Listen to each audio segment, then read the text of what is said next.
Vrai là, les Burkinabés même c'est pas entre eux. C'est vrai, nous on n'a pas grandi ici, mais le peu que nous on peut dire là, le tas lui fait sa part, mais les Burkinabés eux-mêmes sont dus entre eux. Tu vas pas voir un Burkinabé sortir et puis aider son frère. C'est très compliqué. Donc pour cela là, il faut que les ethnies là arrivent à s'entendre déjà. Ils doivent s'unir et puis former un camp pour pouvoir combattre ce fléau là.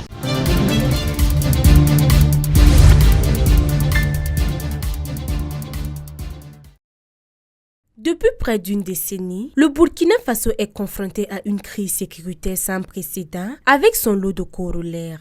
Cette situation fragilise les activités quotidiennes des populations et plonge les citoyens dans un profond désarroi. Face à cette menace, toutes les couches de la société se mobilisent pour trouver des solutions idoines. Et les étudiants de l'université Joseph Kizerbo ne font pas l'exception. Certains d'entre eux proposent des solutions pour éradiquer le phénomène de l'hydre terroriste.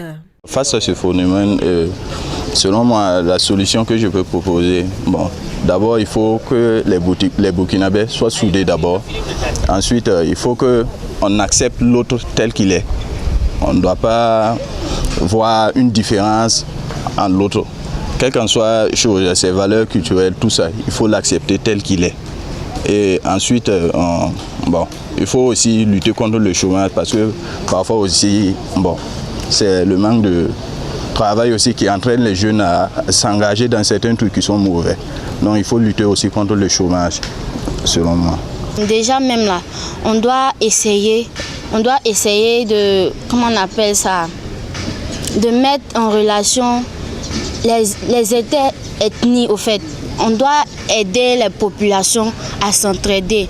On a là se dire vrai là, les Burkinabés même c'est pas entre eux. Ils ne s'aiment pas entre eux. C'est vrai, nous on n'a pas grandi ici, mais le peu que nous on peut dire là, le tas lui fait sa part, mais les Burkinabés eux-mêmes sont dus entre eux. Tu vas pas voir un Burkinabé sortir et puis aider son frère. C'est impossible, c'est très compliqué. Donc pour cela là, il faut que les ethnies là arrivent à s'entendre déjà.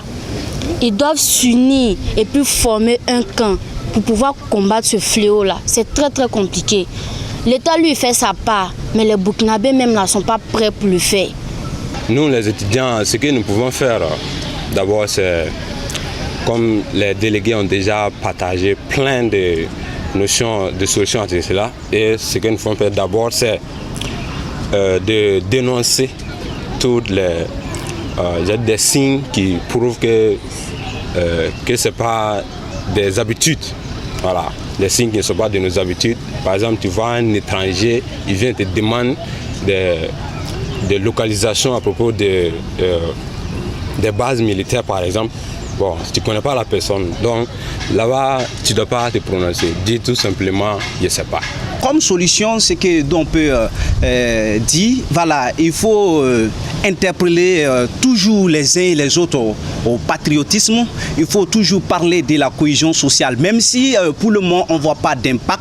Il faut toujours faire des conférences sur le patriotisme, voilà, et puis ainsi de suite. Comme vous le voyez, il faut savoir aussi que les étudiants sont très importants pour la prise des décisions. La raison pour laquelle vous voyez quand le président Ibé a pris le pouvoir, il a lui-même s'est déplacé pour venir rencontrer les étudiants.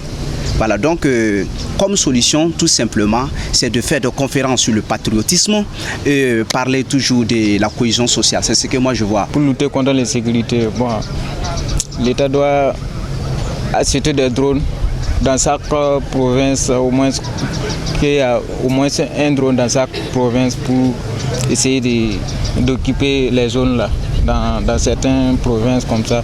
Sinon, par exemple, il y a certaines provinces où quand on appelle intervention rapide, même là, ça prend du temps pour venir. Par exemple, selon moi, dans ma région de la Boukoul du Mouhoun, dans la région du Boukoul du Mouhoun, plus précisément à Touma, moi-même, ma famille, là, ils sont déplacés, ils sont là-bas même actuellement. Donc, selon moi, pour lutter contre ça, l'État doit acheter beaucoup de drones et recruter beaucoup de personnes. Alors que les efforts se multiplient pour endiguer la crise, une question essentielle s'impose. Serons-nous en tant que société capables de surmonter ce fléau qui nous affecte tous? L'avenir reste incertain, mais une chose est claire. C'est dans l'unité et l'engagement de chacun que réside l'espoir de restaurer la paix au Burkina Faso.